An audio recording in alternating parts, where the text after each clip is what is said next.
12 Railway colony movie release వచ్చేసి 21 November 12/21 reverse.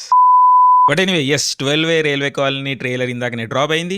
క్రేజీగా మస్ అనిపించింది ట్రైలర్. ట్విస్ట్ల మీద ట్విస్ట్లు, మిస్టరీ యాంగిల్, కొత్త వరల్డ్, కొత్త సెటప్. మామూలుగా తెలుగులో మనకి ఇలాంటి సినిమాలు రావు. తమిళ్లో డిమాంటెక్ కాలనీ ఇలాంటి సినిమాలు వస్తుంటాయి. ఇన్ఫాక్ట్ ఇప్పుడు మలయాళంలో కూడా ఒక సినిమా నడుస్తున్నది, దియే సిరే అని. సో ఆ తమిళ సినిమాలు, మలయాళం సినిమాలు మనం జనరల్ గా చూస్తాం, కానీ తెలుగులో ఇలాంటి super natural type well made mystery thrillers చాలా తక్కువ. కానీ ఇలాంటి సినిమాలకు మంచి మార్కెట్ ఉన్నది. మనందరం కూడా ఇలాంటి సినిమాలు చూడడానికి చాలా చాలా ఇష్టపడతాము. అందుకే అవుట్ ఆఫ్ నోవేర్ వచ్చి పొలిమేర 2 మంచి సక్సెస్ పొందిన తెలుగులో. సో ఇప్పుడు సేమ్ పొలిమేర 2 రైటర్ నుండే ఈ 12 రైల్వే కాలనీ మూవీ కూడా వస్తుంది. మనందరి ఫేవరెట్ అల్లరి నరేష్ గారి హీరో ఈ మూవీలో. అండ్ మ్యూజిక్ వచ్చేసి బీమ్స్. సో ఒక ఎంగేజింగ్ జాన్రా, మనందరికి ఇష్టమైన జాన్రా. టెక్నికల్లీ కూడా చాలా బ్రిలియంట్ అనిపిస్తున్నది. అండ్ బీమ్స్ మ్యూజిక్ కూడా ఎక్స్ట్రాడినరీ ఉన్నది. సో ఓవరాల్ 12 రైల్వే కాలనీ ఒక మంచి పాప్కార్న్ ఎంటర్టైనర్ అవ్వడానికి అన్ని అవకాశాలు ఉన్నాయి. So can't wait for 21 November, ఎందుకంటే 12 రైల్వే కాలనీ అదే రోజు రిలీజ్ కాబోతున్నది కాబట్టి. సో యాజ్ ఆల్వేస్ చూద్దాం, బ్రేక్ ఇద్దాం.